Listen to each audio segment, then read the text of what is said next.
In the unforgiving landscape of the American frontier, where survival depended on courage and quick thinking, some secrets were buried so deep they could shake the very foundations of a community.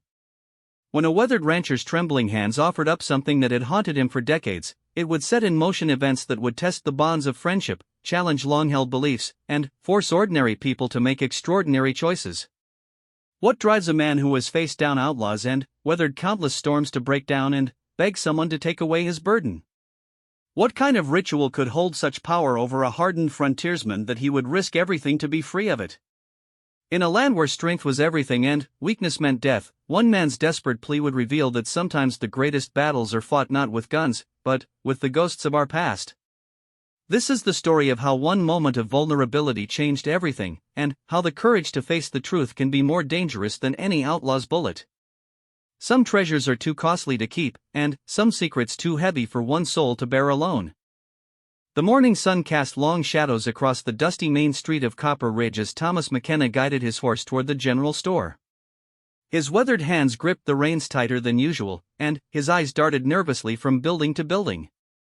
After 37 years of living in this small frontier town, he knew every face, every routine, every secret worth knowing.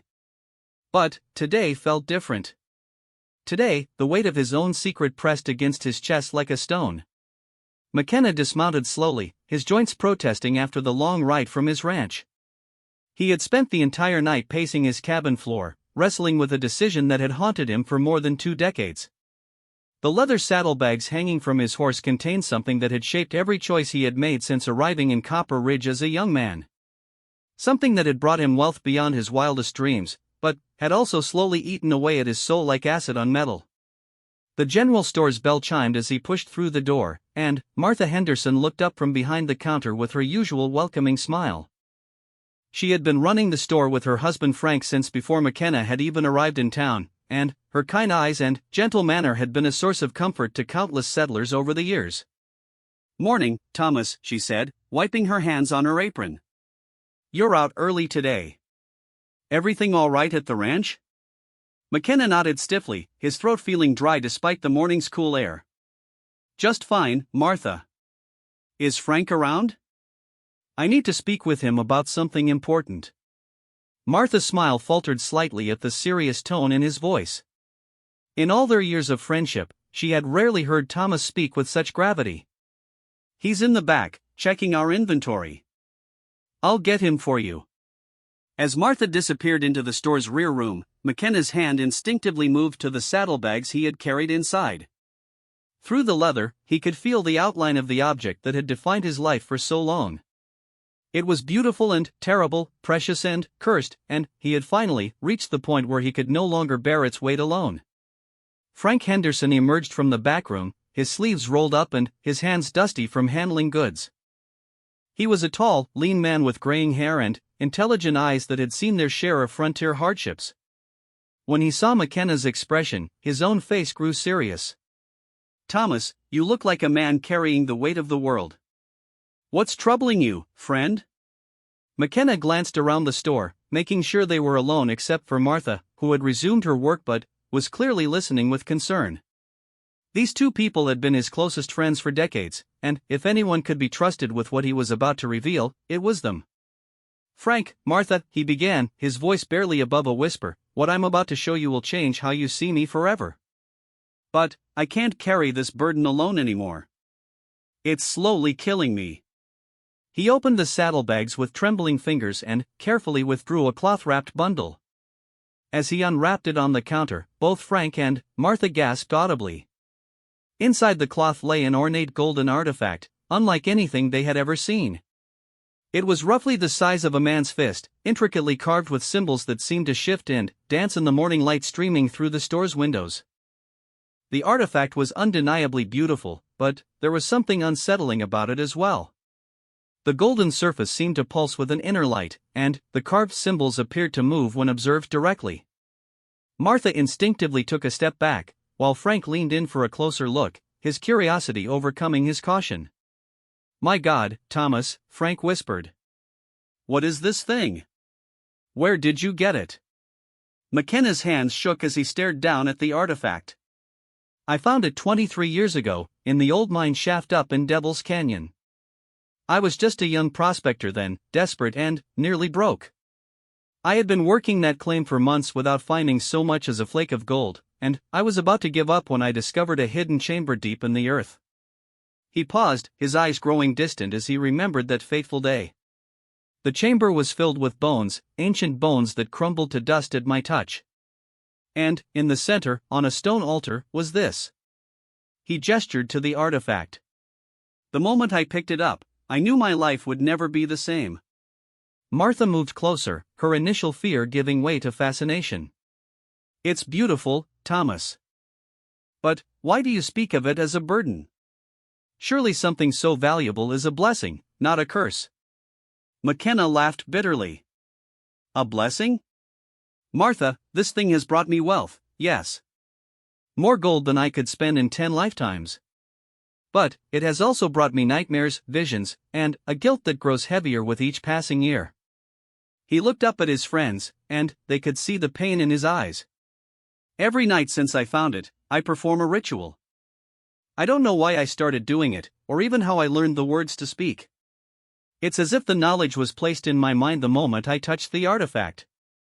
And, every morning, I wake to find gold nuggets scattered around my cabin. Pure gold, as if it materialized from thin air. Frank frowned, trying to process what his friend was telling him. That sounds impossible, Thomas. Gold doesn't just appear from nothing. That's what I thought at first, McKenna replied. But, I've seen it happen thousands of times. The ritual calls forth the gold, but I've never understood the true cost until recently. He paused, collecting his thoughts before continuing. 3 months ago, I had a vision. A terrible, vivid dream that showed me the truth about this artifact. It showed me the ancient people who created it, and what happened to them. They were a prosperous tribe that lived in these mountains long before any white man set foot here. They created this artifact to bring them wealth and prosperity, and, for a time, it did exactly that. McKenna's voice grew quieter, more haunted. But, the gold it created wasn't born from nothing. Every nugget that appeared in their possession was taken from somewhere else. Stolen from other tribes, other peoples, other lands far away. The artifact was a thief, reaching across great distances to steal wealth and bring it to those who performed the ritual. Martha clasped her hand to her chest, beginning to understand the moral weight that had been crushing her friend. Oh, Thomas. You mean all these years, the gold you've been finding has been stolen from others, he finished. Innocent people who worked hard to find their gold, only to have it mysteriously vanish from their claims, their homes, their lives. People who might have been driven to poverty or desperation because their wealth simply disappeared. Frank sat down heavily on a nearby stool, the implications sinking in. But, Thomas, you didn't know. You can't blame yourself for something you didn't understand. Can't I? McKenna's voice was filled with anguish. For 23 years, I've been performing that ritual every single night, knowing something was wrong but continuing anyway because I was too greedy, too comfortable with my wealth to stop. I told myself it was a miracle, a gift from God, but deep down I always knew there was something dark about it. He gestured to the artifact again, and all three of them noticed that the symbols seemed to be glowing brighter now, as if responding to the emotional intensity of the conversation. The vision showed me more than just the truth about the gold. It showed me what happened to that ancient tribe. As they grew wealthier, they became more isolated, more paranoid, more obsessed with protecting their secret. Eventually, they turned on each other, fighting over control of the artifact until they destroyed themselves completely. McKenna looked directly at Frank and Martha, his eyes pleading for understanding. I can feel it happening to me, friends.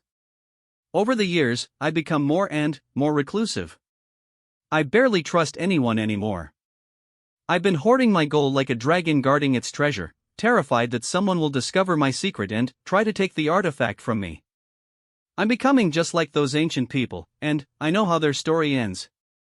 Martha reached out tentatively and placed her hand on Thomas's shoulder. What do you want to do about it? You've carried this burden alone for so long. Let us help you.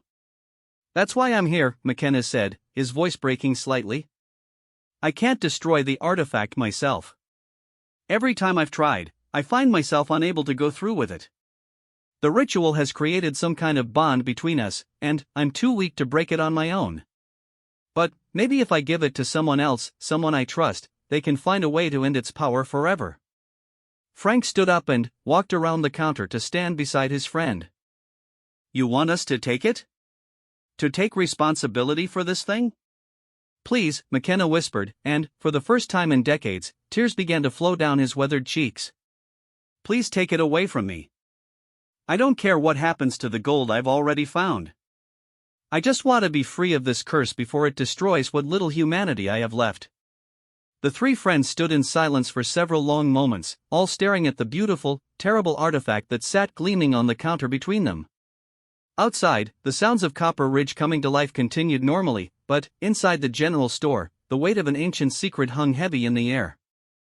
Frank was the first to speak. If we agree to help you, Thomas, what exactly are we agreeing to do? How does one go about destroying something like this safely? McKenna wiped his eyes and tried to compose himself. I don't know for certain. The visions only showed me the problem, not the solution.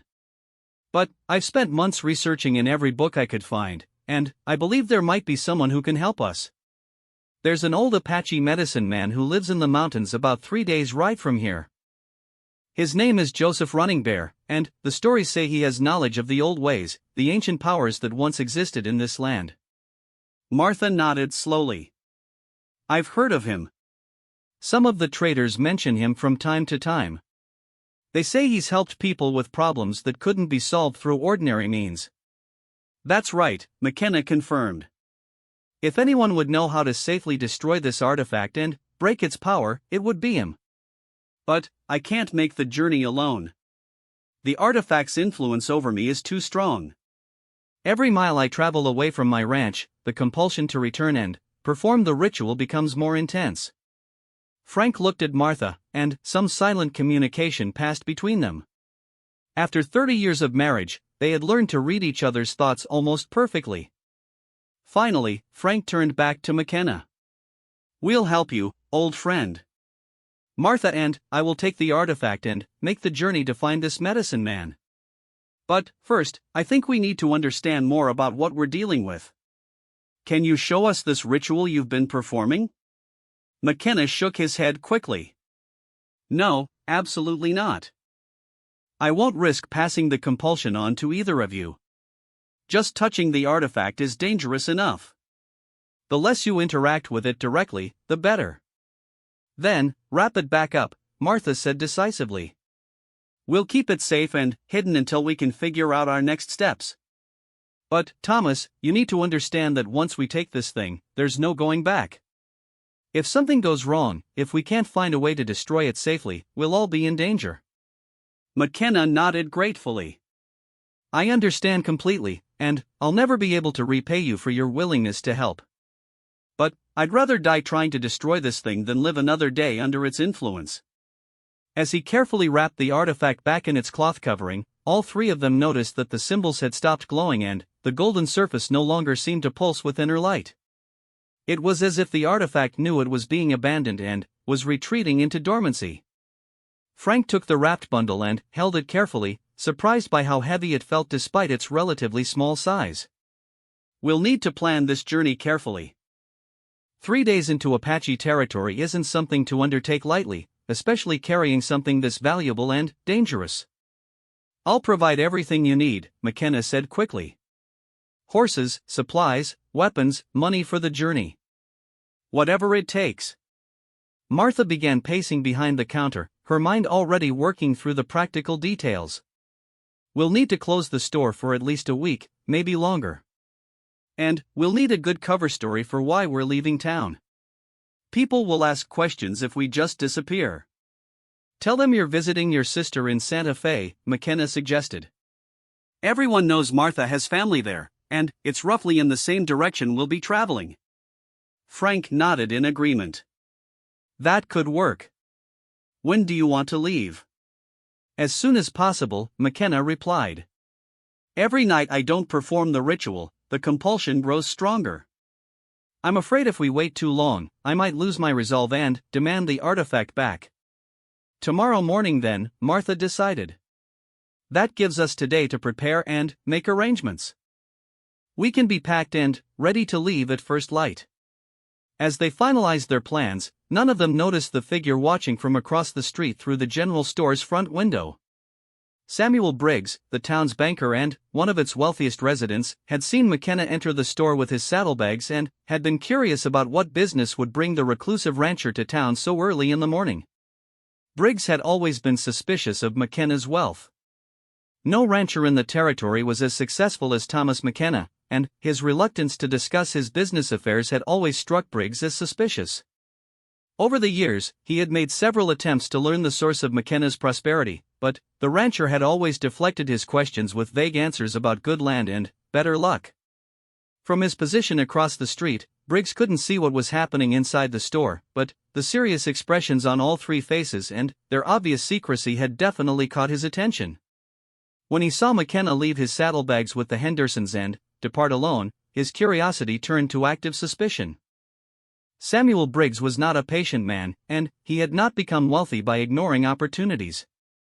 Whatever Thomas McKenna had entrusted to the Hendersons was clearly valuable, and Briggs was determined to find out what it was. As he watched Frank and Martha close their store early and begin what looked like preparations for travel, he knew he had stumbled onto something significant. By evening, word had begun to spread through Copper Ridge that the Hendersons were planning an unexpected trip to visit family. Most townspeople accepted the explanation without question, but Samuel Briggs was not most people. He spent the evening making his own preparations, gathering supplies and recruiting two of his most trusted associates for what he was certain would be a very profitable endeavor. Meanwhile, in his cabin outside town, Thomas McKenna sat alone for the first time in 23 years without the artifact in his possession. As night fell and the time for his usual ritual approached, the compulsion hit him like a physical blow. His entire body trembled with the need to retrieve the artifact and speak the ancient words that would bring forth the gold. He paced his cabin floor, fighting against the overwhelming urge to ride back to town and demand that Frank and Martha return his treasure. Every instinct screamed at him to reclaim what was his, to continue the ritual that had defined his adult life. But, somewhere deep inside, the part of his soul that still remembered who he had been before finding the artifact held firm. McKenna gritted his teeth and endured the longest night of his life, knowing that tomorrow would bring either salvation or disaster. In town, Frank and Martha Henderson lay awake in their bed above the general store, neither able to sleep with the mysterious artifact hidden somewhere in their home. And, across town, Samuel Briggs made final preparations for a journey that would put everyone involved in mortal danger. The morning would bring the beginning of an adventure that would test loyalties, reveal hidden truths, and ultimately determine the fate of everyone touched by the ancient power that Thomas McKenna had carried for so long. As dawn approached Copper Ridge, none of them realized that the easy part of their ordeal was already over. The first rays of dawn were painting the sky pale pink when Frank and Martha Henderson finished loading their wagon outside the general store. They had spent most of the night gathering supplies and trying to ignore the strange dreams that had plagued them both since the artifact had come into their possession. Neither had slept well, and both felt an odd anxiety that seemed to emanate from the carefully wrapped bundle hidden beneath their supplies. Thomas McKenna arrived just as they were securing the last of their gear. He looked haggard and worn, as if he had aged 10 years overnight. The struggle to resist the artifact's call had left visible marks on his face, but his eyes held a determination that hadn't been there the day before. "How are you feeling, Thomas?" Martha asked softly, noting the tremor in his hands as he helped adjust their horses' harnesses. "Like a man who's been fighting a battle all night," he admitted. "But I'm still here, and I'm still resolved to see this through." "That has to count for something." Frank emerged from the store carrying a rifle and an ammunition belt. "I brought extra weapons, just in case. The route to Joseph Running Bear's territory takes us through some rough country, and we might not be the only ones interested in what we're carrying." As if summoned by his words, the sound of approaching hoofbeats echoed down the main street. Samuel Briggs rode toward them flanked by two rough-looking men that Frank recognized as Jake Morrison and Pete Valdez, both known for their willingness to take on questionable jobs for the right price. Briggs reined in his horse a few feet away from their wagon and tipped his hat with exaggerated politeness. "Morning, folks. Heard you were taking a trip to visit family. Mighty sudden decision, wasn't it?" Frank stepped protectively closer to the wagon. "Sometimes family matters can't wait, Samuel." "Nothing that concerns you, though." "Oh, but I think it might concern me greatly," Briggs replied, his eyes scanning their supplies with obvious calculation. "You see, I've been wondering for years how our friend McKenna here manages to maintain such a prosperous ranch without ever selling cattle or crops that anyone can account for. And, yesterday, I noticed he left something rather valuable looking in your care." McKenna felt his stomach drop, but he forced himself to maintain a calm expression. "I don't know what you're talking about, Samuel. I just asked Frank to hold some personal papers while I was away from the ranch." Briggs laughed coldly. "Papers? Thomas, I've been in the money business long enough to recognize the look of a man carrying real wealth. Whatever you've got in that wagon, I think it might solve a lot of mysteries about your success." Jake Morrison, a lean man with cold eyes and calloused gunfighter's hands, spoke up for the first time. "Why don't we just take a look and settle this friendly-like? If it's just papers, no harm done. If it's something more interesting, well, maybe we can work out some kind of arrangement." Martha moved to stand beside her husband, her voice steady despite the fear she felt. "You have no right to search our property, Mr. Briggs. If you think we've done something illegal, take it up with the sheriff." "Sheriff's out of town until next week," Pete Valdez pointed out with a grin that showed several missing teeth. "Convenient timing, wouldn't you say?" The tension in the air was thick enough to cut with a knife. Frank's hand moved slowly toward the rifle he had just loaded, while McKenna calculated the distance to his own weapon. They were outnumbered, but they had the advantage of knowing that Briggs would prefer to take whatever they were carrying intact rather than risk damaging it in a gunfight. "Samuel," McKenna said carefully, "you're making a mistake. What we're carrying isn't something you want to get involved with. Trust me on this." "Oh, but I think it's exactly what I want to get involved with," Briggs replied. "You see, Thomas, I've been very patient over the years, waiting for the right opportunity to learn your secrets. I think that opportunity has finally arrived." Before anyone could react, a new voice cut through the morning air. "Might I suggest we all take a step back and think about what's happening here?" Everyone turned to see Father Miguel Santos approaching on foot from the direction of the small church that served Copper Ridge's Catholic population. The elderly priest was well respected in the community, known for his wisdom and his ability to mediate disputes before they turned violent. "Father Santos," Martha said gratefully. "We were just preparing to leave for our trip." The priest nodded politely to everyone present, but his sharp eyes took in the obvious tension and the positioning of hands near weapons. "I couldn't help but notice the, shall we say, animated discussion taking place here. Perhaps there's some way to resolve whatever concerns Mr. Briggs has without anyone doing something they might regret." Briggs's expression darkened. "With respect, Father, this is a business matter that doesn't concern the church." "Any matter that threatens to disturb the peace of our community concerns me," the priest replied calmly. "And I would hate to see old friends come to blows over a misunderstanding." McKenna saw an opportunity and seized it. "Father Santos is right. Samuel, if you're truly concerned about the legality of our business, why don't you accompany us partway on our journey? You can satisfy yourself that we're not engaged in anything illegal, and we can all avoid any unpleasantness here in town." It was a desperate gambit, but McKenna was betting that Briggs's greed would overcome his caution.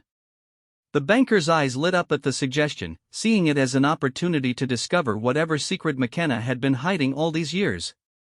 "That's a reasonable suggestion," Briggs said after a moment of consideration. "Jake, Pete, pack your gear. We're taking a little trip." Frank and Martha exchanged worried glances, but there was no backing out now.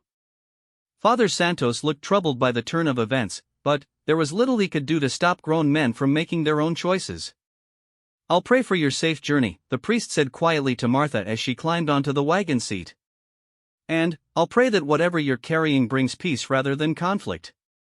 As the enlarged party prepared to depart Copper Ridge, none of them noticed the figure watching from an upstairs window of the hotel. Dr. Elizabeth Hawthorne had been awakened by the commotion in the street below, and, her trained medical eye immediately recognized the signs of men preparing for potential violence. Dr. Hawthorne was one of the few female physicians on the frontier, having arrived in Copper Ridge 6 months earlier after completing her medical training in Boston. She had quickly earned the respect of the townspeople through her skill and dedication, but she was also known for her curiosity about the world around her. The tense scene playing out below her window definitely caught her attention. More importantly, Dr. Hawthorne had spent the previous evening treating Thomas McKenna for what he had described as severe insomnia and anxiety. His symptoms had been consistent with someone suffering from withdrawal or addiction, though he had insisted he wasn't using alcohol or opium. Now, seeing him involved in what appeared to be a very serious dispute, she began to wonder if there was more to his condition than he had revealed. As the wagon and its escorts disappeared down the road leading out of town, Dr. Hawthorne made a decision that would prove crucial to the events that followed. She quickly dressed, gathered her medical supplies, and prepared to follow the group at a discreet distance. Her instincts told her that whatever was happening, someone was going to need medical attention before it was over. The journey into the wilderness began peacefully enough. The road out of Copper Ridge was well traveled for the first few miles, winding through familiar ranchland and past homesteads where people went about their morning routines without any awareness of the drama passing by their doors. Frank guided their wagon while Martha sat beside him, both of them acutely aware of the artifact hidden beneath their supplies and the suspicious eyes of Samuel Briggs, who rode alongside them making small talk while clearly probing for information. Behind them, Jake Morrison and Pete Valdez followed at a distance that was close enough to discourage any attempt at escape but far enough to avoid most of the dust kicked up by the wagon wheels. Thomas McKenna rode slightly ahead of the group, ostensibly serving as their guide but actually struggling with increasing anxiety as they moved further from his ranch. The artifact's pull was growing stronger with every mile, and he found himself fighting the urge to turn around and race back to retrieve it from the wagon. "So, Thomas," Briggs said conversationally as his horse kept pace with the wagon, "remind me again why you needed the Hendersons to carry your personal papers? Couldn't you have left them in your own safe?" "Sometimes it's wise to keep important documents in multiple locations," McKenna replied without looking back. "Frank and Martha have a good safe, and I trust them completely." Of course, Briggs agreed smoothly. "Still, it seems like an awful lot of trouble for just papers." "Must be some very important documents indeed." Martha spoke up from the wagon seat, her voice carefully controlled. "Mr. Briggs, if you're so curious about our business, perhaps you should explain why you brought armed men with you. We're just making a family visit, after all." "Insurance," Briggs replied easily. "The territory between here and Santa Fe can be dangerous. I thought it was wise to bring along some protection for all of us." The lie was transparent to everyone present, but it served to maintain the pretense that this was all a friendly misunderstanding rather than what it really was, a barely contained confrontation between people with very different agendas. As the morning wore on and they left the settled areas behind, the landscape began to change. The gentle hills and grasslands around Copper Ridge gave way to rockier terrain marked by ancient mesas and deep canyons. The road became less defined, eventually turning into little more than a dirt track that wound between towering red rock formations. It was in this isolated landscape that McKenna's condition began to deteriorate noticeably. The artifact's influence over him had been building all morning, and, by midday, he was visibly struggling to maintain his composure. His hands shook on the reins, sweat beaded on his forehead despite the cool mountain air, and he kept glancing back at the wagon with an expression of desperate longing. Frank was the first to notice his friend's distress. "Thomas, are you feeling all right? Maybe you should take a break." "I'm fine," McKenna replied through gritted teeth, but it was obvious to everyone that he was anything but fine. His horse sensed his agitation and began to dance nervously, adding to the tension in the group. Samuel Briggs watched McKenna's deteriorating condition with growing interest. The rancher's behavior was exactly what Briggs would expect from someone suffering withdrawal from an addictive substance. The question was, what kind of substance could be carried in a wagon and produce such severe symptoms? "You know, Thomas," Briggs said thoughtfully, "you look like a man who needs something that's just out of reach." Something that would make all this discomfort go away. Is there anything in that wagon that might help you feel better? McKenna's response was immediate and violent. He wheeled his horse around to face Briggs directly, his hand dropping to the gun at his hip. Stay away from that wagon, Samuel. I'm warning you.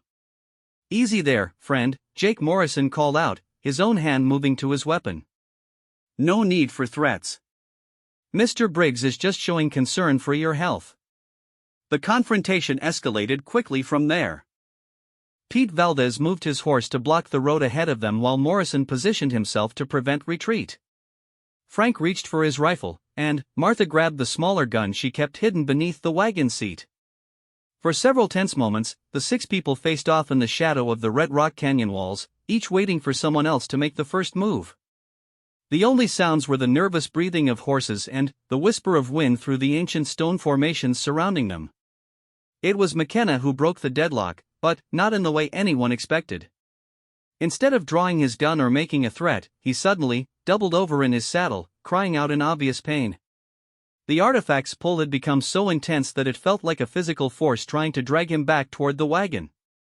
Please, he gasped, looking up at Frank and Martha with desperate eyes. I can't fight it much longer. We need to reach Joseph Running Bear before I lose control completely. Martha's heart broke at the sight of her friend's suffering. She started to climb down from the wagon, intending to check on McKenna, but Briggs moved quickly to intercept her. Nobody touches that wagon until we settle what's really going on here, he declared. Thomas, if you're sick, tell us what's wrong. Maybe we can help. You can't help, McKenna replied, straightening up with visible effort. Nobody can help except the medicine man. That's why we need to keep moving. Medicine man? Briggs's eyes narrowed. You mean Joseph Running Bear? What could an old Apache want with papers? The question hung in the air like smoke from a gunshot. McKenna realized he had revealed too much, and Briggs recognized that he had stumbled onto something much bigger than he had originally suspected. Well, Briggs said slowly. This gets more interesting by the minute. Jake, Pete, I think our friends have been less than honest with us about the nature of their cargo. Morrison and Valdez moved closer, their intentions clear.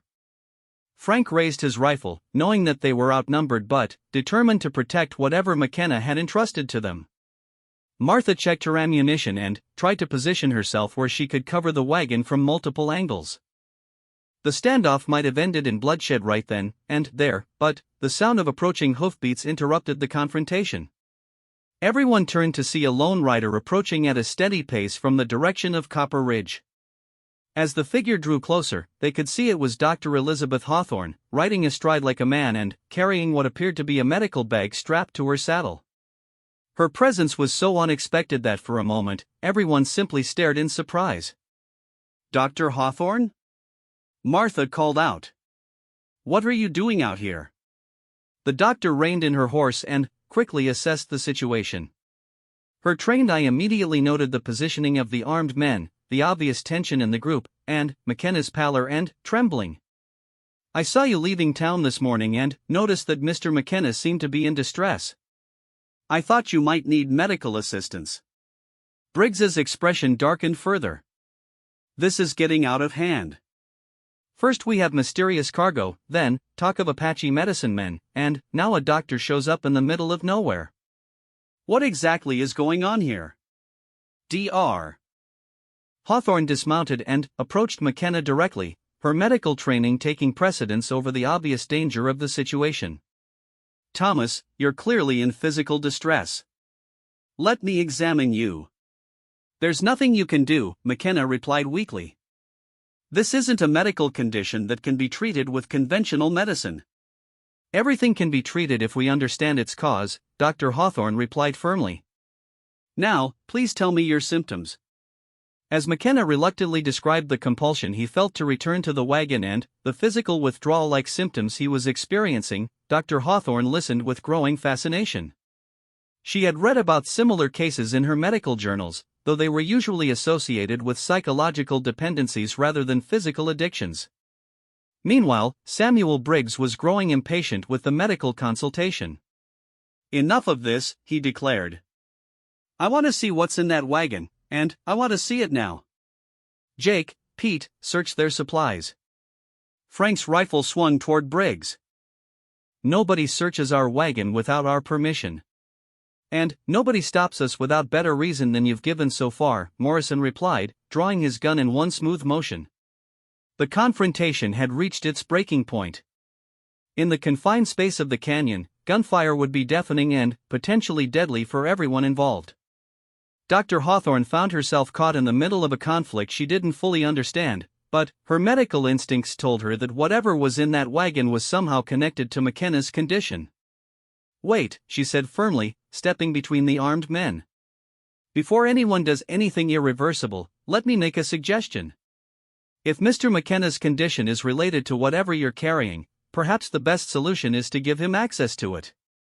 If he's suffering from some form of withdrawal, providing the substance temporarily might allow him to think more clearly about the situation. McKenna's reaction was immediate and vehement. No. Absolutely not. That's exactly what we're trying to avoid. Dr. Hawthorne, you don't understand what you're suggesting. Then, explain it to me, she replied. Help me understand what we're dealing with so I can provide the proper medical advice. The group fell silent as they waited for McKenna's response. The afternoon sun was beginning to sink lower in the sky, and they were still a long way from their destination. Every moment they spent in confrontation was a moment lost on their journey to find Joseph Running Bear. Finally, McKenna looked around at the faces surrounding him and made a decision that would change everything that followed. Dr. Hawthorne, if you truly want to understand what we're dealing with, I'll show you. But, I warn you, once you see it, your life will never be the same. As he spoke these words, the wind through the canyon seemed to grow stronger, and, somewhere in the distance, the cry of a hawk echoed off the ancient rock walls like an omen of the challenges yet to come. The silence stretched across the canyon like a taut rope as Thomas McKenna dismounted from his horse with the slow, deliberate movements of a man walking toward his own execution. Dr. Hawthorne stepped back instinctively, her medical training warring with a sudden, inexplicable sense of dread that seemed to emanate from somewhere beyond rational thought. Samuel Briggs watched with hungry eyes as McKenna approached the wagon, finally, about to see the secret that had driven his curiosity for so many years. Jake Morrison and Pete Valdez maintained their positions with weapons ready, while Frank and Martha Henderson exchanged looks of deep concern mixed with resignation. Thomas, Martha said quietly, are you sure about this? Once it's revealed, we can't take it back. McKenna nodded grimly. Dr. Hawthorne wants to understand the medical aspects of my condition. She can't do that without seeing the source. He looked directly at the physician. But, I want your word, doctor, that you'll listen to the full explanation before you make any judgments about what should be done. You have it, Dr. Hawthorne replied, though she was beginning to question the wisdom of her curiosity as an odd pressure seemed to build in the air around them. With trembling hands, McKenna reached into the wagon and carefully lifted out the cloth-wrapped bundle. Even through the heavy fabric, everyone present could sense that something extraordinary lay within. The horses began to shift nervously, and a strange stillness settled over the canyon as even the wind seemed to pause. What you're about to see, McKenna said, his voice carrying the weight of 23 years of guilt and secrecy, was created by an ancient people who lived in these mountains long before any of us arrived. They were skilled craftsmen and powerful in ways we don't fully understand, but they were also human beings with human weaknesses. He began to unwrap the artifact slowly, each fold of cloth revealing more of the golden surface beneath. As the afternoon sunlight struck the exposed metal, symbols that had been invisible moments before began to glow with a soft, pulsing light that seemed to come from within the artifact itself. Dr. Hawthorne gasped audibly as the full object was revealed. Her scientific mind immediately began cataloging details, the intricate craftsmanship, the unusual properties of the metal, the way the symbols seemed to move and shift when observed directly. But, beneath her analytical thoughts, something deeper was stirring. A recognition that she was looking at something that challenged everything she thought she knew about the natural world. Samuel Briggs's reaction was more straightforward and predictable. His eyes widened with greed as he took in the obvious value of the golden artifact, and his mind immediately began calculating its worth. My God, Thomas, he breathed. That thing must be worth a fortune. Where on earth did you find it? Devil's Canyon, McKenna replied, his hands shaking as he held the artifact. In an ancient burial chamber that should have remained sealed forever. Pete Valdez moved closer, his gun trained on Frank but his eyes fixed on the golden object. Boss, that's got to be worth more than anything we've ever seen. Look at the craftsmanship on that thing.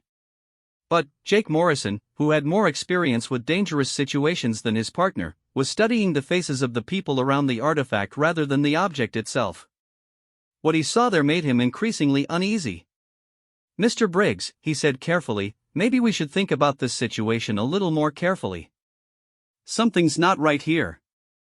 Morrison was correct to be concerned. Even in the few moments since the artifact had been fully revealed, changes were beginning to occur among the group. McKenna's withdrawal symptoms had vanished completely, replaced by an expression of blissful relief that was somehow more disturbing than his previous suffering.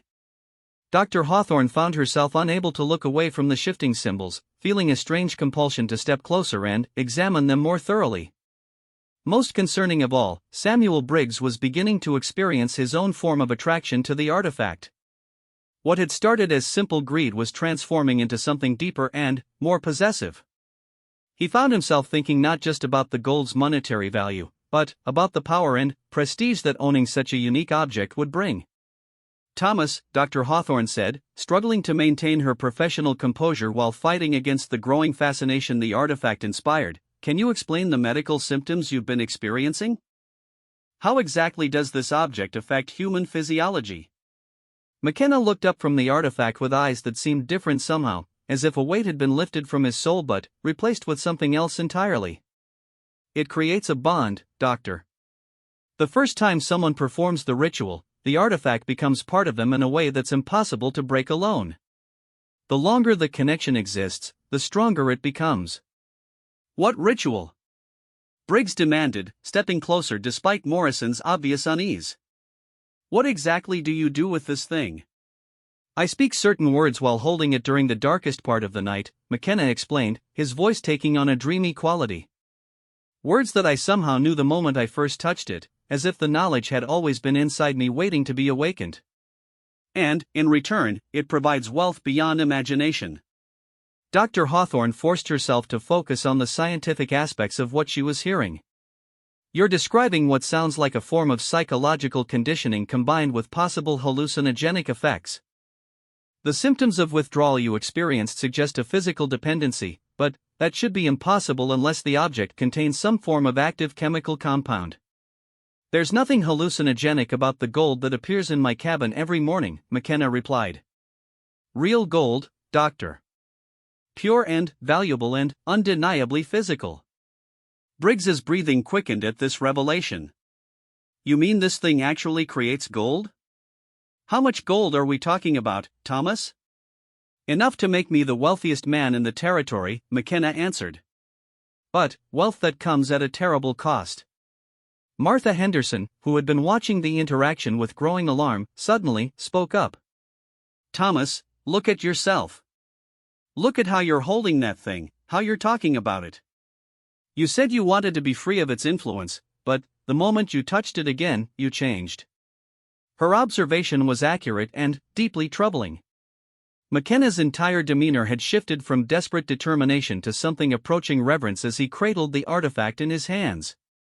The man who had begged them to help him destroy the object now seemed reluctant to let it go. I'm fine, Martha, he said, though his grip on the artifact tightened protectively. I'm clearer now than I've been in months. Maybe we've been too hasty in our decision to seek out Joseph Running Bear. Perhaps there's a way to control the artifact's power without destroying it entirely. Frank Henderson's alarm bells were ringing loudly. He had known Thomas McKenna for decades, and this wasn't the same man who had broken down in their store just 2 days before. Thomas, listen to yourself. You're talking exactly like someone under the influence of something dangerous. Am I? McKenna asked, his voice carrying an edge that hadn't been there moments before. Or am I simply thinking clearly for the first time in months? This artifact represents knowledge and power that could benefit everyone here. Why should we destroy something so valuable? Dr. Hawthorne, despite her own growing fascination with the object, recognized the classic signs of addictive behavior. The sudden mood change, the rationalization of destructive patterns, the protective attitude toward the source of the addiction. Mr. McKenna, from a medical perspective, your behavior is consistent with someone under the influence of a powerful psychoactive substance. I strongly recommend that you put the artifact down and step away from it. I don't think that's going to happen, Dr. Samuel Briggs interjected, drawing his gun and pointing it directly at McKenna. In fact, I think it's time for Thomas to hand that beautiful object over to someone who can appreciate its true value. The confrontation escalated rapidly from there. Frank raised his rifle toward Briggs while Martha aimed her pistol at Pete Valdez. Jake Morrison found himself in the uncomfortable position of having multiple weapons pointed in his direction while trying to decide which side represented the greater threat. But the most dangerous person in the canyon at that moment wasn't any of the armed humans. It was Thomas McKenna, who was experiencing the full power of the artifact's influence for the first time in months. The object seemed to be pulsing brighter in response to the conflict around it, and the symbols carved into its surface were moving faster, creating patterns that hurt to look at directly. Nobody takes this from me, McKenna said, his voice carrying a resonance that seemed to come from somewhere deeper than his throat. I've protected it for 23 years, and I'll die before I let anyone else claim it. Dr. Hawthorne watched in fascination and horror as the man's pupils dilated and his posture changed, becoming more predatory and aggressive. Whatever the artifact was doing to his neurochemistry, the effects were dramatic and immediate. This is extraordinary, she murmured, almost forgetting the danger of the situation in her scientific excitement. The neurological impact appears to be instantaneous and profound. Doctor, Martha called urgently, this isn't the time for medical observation. We need to get that thing away from Thomas before something terrible happens. Her warning proved prophetic. As the various weapons remained trained on each other and the tension continued to build, McKenna began to speak in a language that none of them recognized. The words seemed to flow from his lips without conscious thought, and, with each syllable, the artifact's glow intensified. The effect on the surrounding environment was immediate and unsettling. The temperature in the canyon seemed to drop several degrees, and a low humming sound began to emanate from the rocks around them. The horses became increasingly agitated, dancing and whinnying in obvious distress. What's he doing? Valdez demanded, his gun wavering between multiple targets as his nerve began to crack. He's performing the ritual, Martha realized with growing horror. Thomas, stop. You can't do this here, not now. But McKenna was beyond hearing their pleas. The artifact had taken complete control, using his voice and body to complete the ancient ceremony that would call forth gold from across vast distances. As the ritual progressed, strange lights began to dance in the air around them, and the very ground beneath their feet seemed to vibrate with unnatural energy. Dr. Hawthorne found herself torn between terror and fascination as she witnessed something that challenged every scientific principle she had ever learned. The rational part of her mind insisted that what she was seeing was impossible, but her eyes told a different story. Energy was building around the artifact like a visible storm, and something extraordinary was about to happen. Samuel Briggs, despite his greed and determination to claim the artifact, began to back away as the supernatural display intensified. Even his avarice had limits, and what he was witnessing went far beyond anything he had been prepared to encounter. Morrison, he called to his hired gun, maybe we should reconsider our approach here. But Morrison was staring at something else entirely. In the distance, barely visible through the gathering supernatural energy, figures were emerging from concealment among the canyon walls.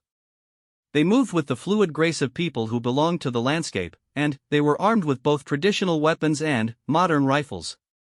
We've got company, Morrison announced grimly. Apache warriors, at least a dozen of them, and they don't look friendly.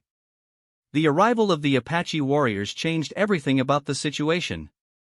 Led by a tall, elderly man whose presence commanded immediate respect, they approached the group with weapons ready but not yet raised in direct threat. The leader's weathered face was marked by deep lines that spoke of wisdom earned through decades of survival in harsh conditions, and his eyes held an intensity that made it clear he was not a man to be trifled with. I am Joseph Running Bear, the elder announced, his voice carrying easily across the canyon despite the growing supernatural disturbance around McKenna. And, you are defiling sacred ground with powers you do not understand. Dr. Hawthorne felt a surge of relief at the medicine man's arrival, remembering that he was supposed to be their destination. Mr. Running Bear, we've been looking for you. We need your help to destroy that artifact before it causes any more harm. The medicine man's gaze fell on McKenna, who was still deep in the ritual's grip, and his expression grew grave. The damage may already be done. The ritual is nearly complete, and, when it finishes, the consequences will be felt far beyond this canyon. As if summoned by his words, the climax of the ceremony arrived with explosive force. Light erupted from the artifact like a miniature sun, momentarily blinding everyone present. The humming sound crescendoed into a roar that seemed to come from the earth itself, and then, suddenly, everything went silent. When their vision cleared, the group found themselves surrounded by scattered golden nuggets that had materialized from nowhere, glinting in the late afternoon sunlight like fallen stars. McKenna stood in the center of the circle, still holding the artifact, but his expression had changed once again. The possessive protection was gone, replaced by a look of absolute horror as he realized what he had just done. "No," he whispered, staring at the gold scattered around his feet. "I didn't want to do it. I tried to resist, but it was too strong." Joseph Running Bear stepped forward carefully, his warriors maintaining their positions around the perimeter of the group. "The artifact has claimed another victory," he said sadly. "And, somewhere, in distant places, people have awakened to find their gold missing, their savings vanished, their hopes destroyed. This is the true cost of the ritual, and why the ancient ones who created it ultimately perished." Dr. Hawthorne knelt beside one of the golden nuggets, her scientific mind struggling to process how solid matter could simply appear from nothing. "This violates every law of physics I understand," she said quietly. "Matter can't be created or destroyed, only transformed." "The artifact doesn't create gold," Running Bear explained. "It steals it from other places and brings it here. The ancient ones learned too late that their prosperity came at the cost of other people's suffering. The guilt and the constant need for the ritual eventually drove them to madness and death." Samuel Briggs, despite everything he had witnessed, found his eyes drawn once again to the scattered gold and the artifact that had produced it. The rational part of his mind understood that what he had seen was dangerous beyond measure, but the sight of so much wealth lying within reach was almost impossible to resist. "If it can produce this much gold from a single ritual," he said slowly, "imagine what someone could accomplish with proper planning and preparation. The right person could become the wealthiest individual in human history."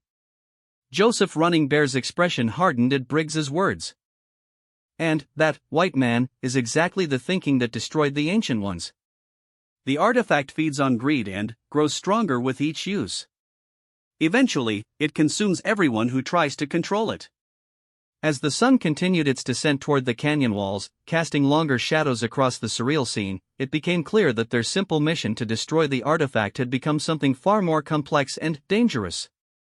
They were no longer just dealing with an ancient curse, but with human nature itself, and the eternal temptation of power and wealth that had destroyed civilizations throughout history. The arrival of Joseph Running Bear and his warriors had provided them with the expertise they needed to understand the artifact's true nature, but it had also revealed that the challenge they faced was even greater than they had originally believed. The question now was whether they could overcome not just the artifact's supernatural power, but the human weaknesses that made that power so seductive in the first place. As night began to fall over the canyon, the various factions found themselves in an uneasy standoff, each group wrestling with their own motivations while the artifact sat glowing softly in McKenna's hands, waiting patiently for the next opportunity to expand its influence over the hearts and minds of those who had witnessed its terrible power. As darkness settled over the canyon like a heavy blanket, Joseph Running Bear ordered his warriors to establish a protective circle around the group.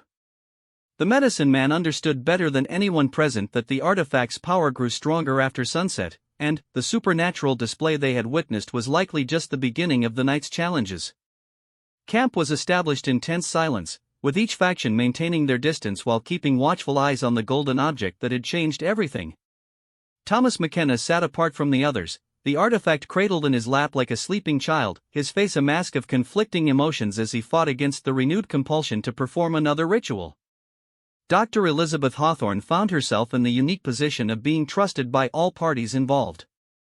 Her medical credentials and obvious lack of personal agenda for the artifact made her a natural mediator, and she took advantage of this status to move freely between the groups, observing and documenting the ongoing effects of the object's influence. "Mr. Running Bear," she said quietly as she approached the medicine man's position near the fire his warriors had built, "I need to understand the physiological mechanisms at work here. From a medical perspective, what exactly is this artifact doing to people's brains?" The elderly Apache studied her face in the firelight, weighing how much knowledge he should share with someone from the world beyond his people's traditional understanding. "Your medicine looks for answers in the flesh and blood, doctor. But some things cannot be explained by cutting open bodies or mixing chemicals in bottles." "I respect your traditional knowledge," Dr. Hawthorne replied carefully, "but I've seen the physical symptoms. Withdrawal, compulsive behavior, personality changes. These are medical phenomena that might have medical solutions." Joseph Running Bear was quiet for several long moments, his weathered hands working automatically at carving a small piece of wood while he considered her request. Finally, he spoke. "My grandfather was one of the last to remember the ancient ones who created this object. He told me stories passed down through generations about what they learned in their final days." He paused in his carving to gesture toward McKenna, who was visibly struggling as the night deepened. "The artifact doesn't just change how people think, Doctor. It changes who they are at the deepest level. It feeds on human desire and grows stronger with each person it touches. Like a sickness that spreads from soul to soul, but one that promises great rewards even as it destroys." Dr. Hawthorne absorbed this information, trying to reconcile it with her scientific training. "Are you saying it's some form of psychological contagion? A shared delusion that spreads through group exposure?" "I'm saying it's alive, doctor, in ways your medicine doesn't recognize. And, tonight, it will try to claim all of us." As if summoned by the medicine man's words, a change began to occur in the camp. The artifact's glow, which had been barely visible during their conversation, started to intensify gradually. More concerning, the golden nuggets scattered around the ritual site began to emit their own faint luminescence, creating an eerie constellation of lights across the canyon floor. Samuel Briggs, who had been staring at those nuggets for hours while wrestling with his own growing obsession, suddenly stood and began walking toward them. His movements were slow and deliberate, like a man in a trance, and his eyes reflected the golden light with an intensity that spoke of complete fascination. "Mr. Briggs," Martha Henderson called softly, recognizing the danger.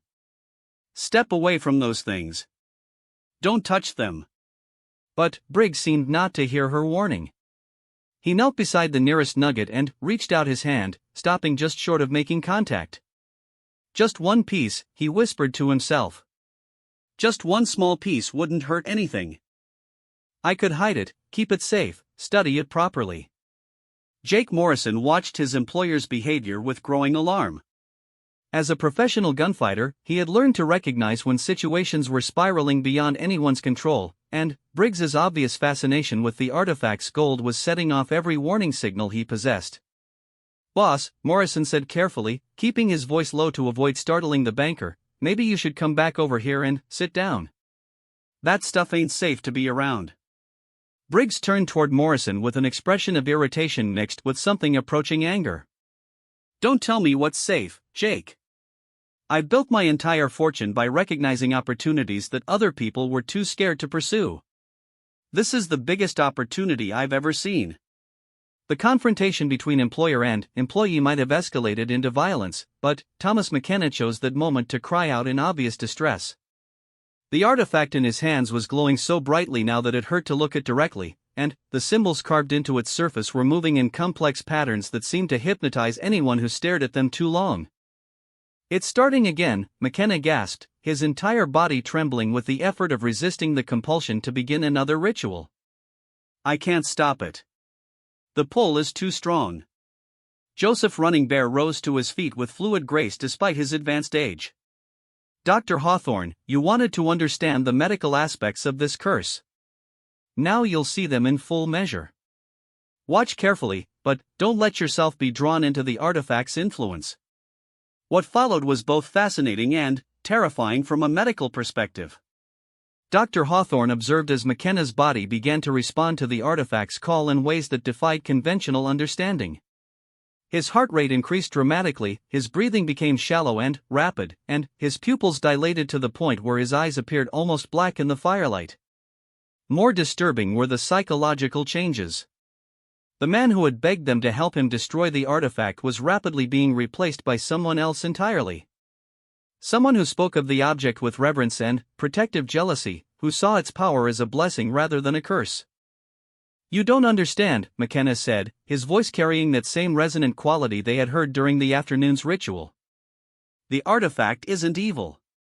It's a tool, a magnificent creation that can solve all our problems. Why should we struggle with poverty and hardship when unlimited wealth is within our reach?" Frank Henderson, who had known McKenna longer than anyone else present, felt his heart break as he watched his friend's transformation. "Thomas, listen to me. You asked us to help you destroy this thing because you knew it was destroying you. Don't let it trick you into forgetting that." "Destroy it?" McKenna laughed, a sound devoid of warmth or humanity. "Frank, my old friend, you're talking about destroying the most valuable object in human history. An artifact that could end poverty, fund great works of art and science, build cities that would last for centuries. How could any sane person even consider such a waste?" Dr. Hawthorne found herself fighting her own growing fascination with the object as she listened to McKenna's words. The rational arguments he was making had a seductive logic that was becoming harder to resist with each passing moment.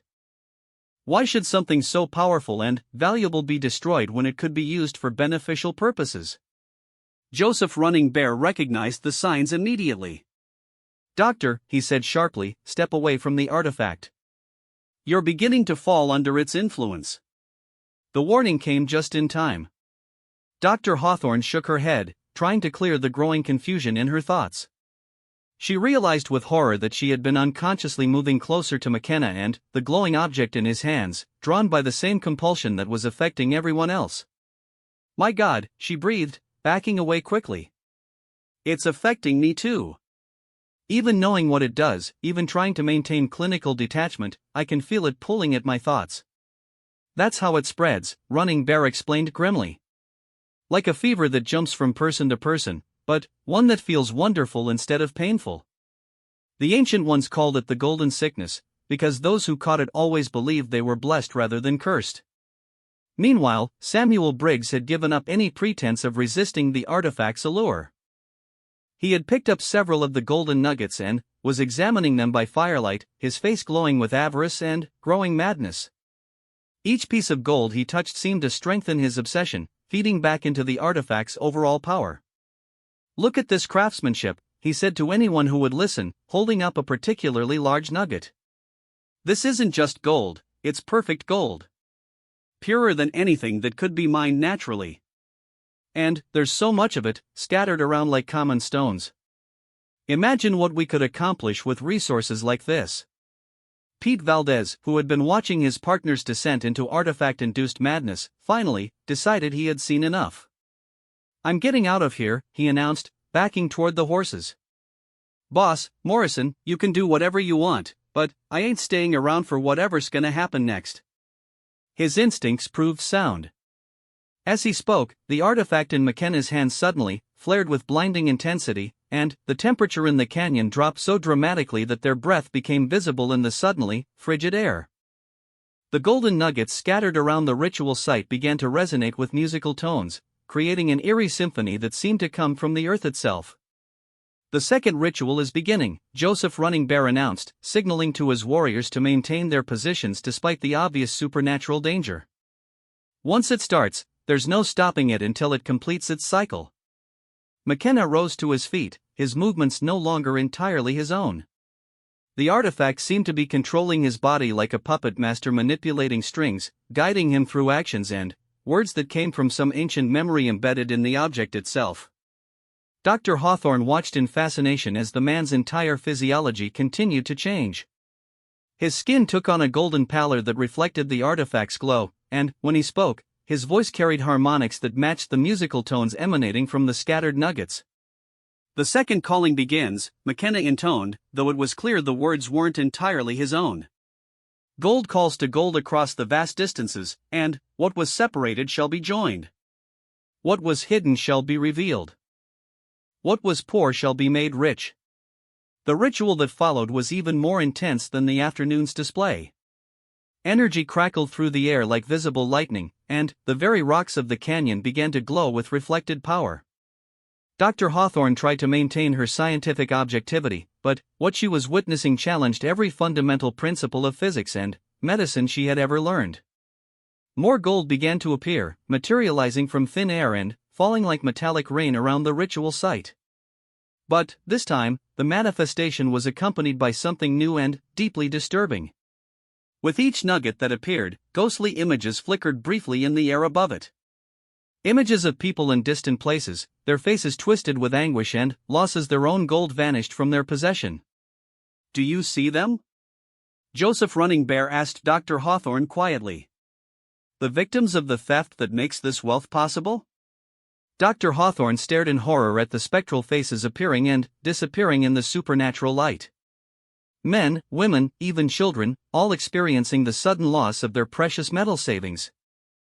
A prospector in California watching his life's work vanish from his claims. A family in Denver discovering their emergency fund had disappeared from its hiding place. A bank in Kansas City realizing their gold reserves had somehow evaporated overnight. "This is monstrous," she whispered. "It's not creating wealth, it's stealing it from innocent people." "Now you understand why it must be destroyed," Running Bear replied. The ancient ones learned this truth too late to save themselves. They had become so dependent on the stolen wealth that they couldn't give it up, even when they understood the cost. But not everyone present was horrified by the revelation. Samuel Briggs watched the ghostly faces with cold calculation rather than sympathy. "So what if some people lose their gold?" he said callously. "That's just the natural order of things. The strong take from the weak, and the smart take from the ignorant. This artifact just makes the process more efficient." His words revealed how completely the object's influence had corrupted his moral thinking.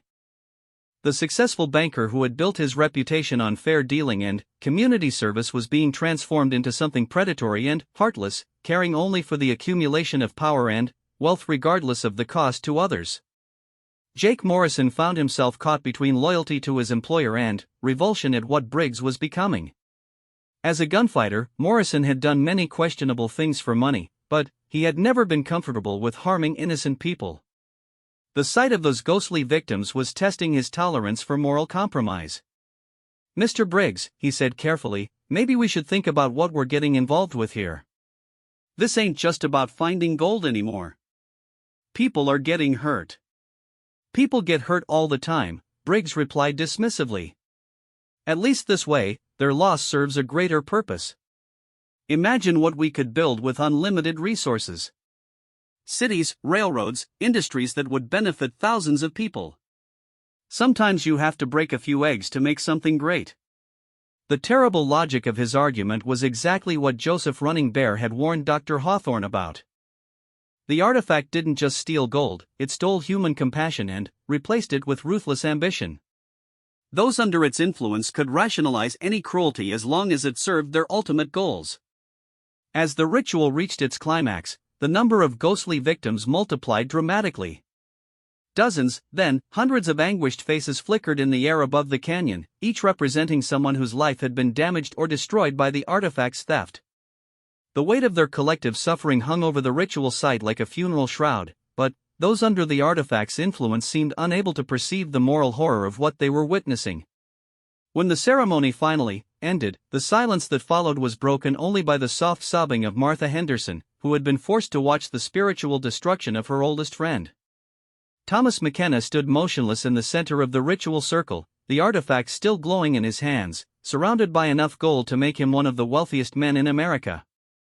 But the cost of that wealth was written in the tormented faces that still flickered faintly in the air around him, and in the growing madness that was consuming everyone who had witnessed the artifact's terrible power. The test of souls had begun in earnest, and it was becoming clear that not everyone would emerge from it with their humanity intact.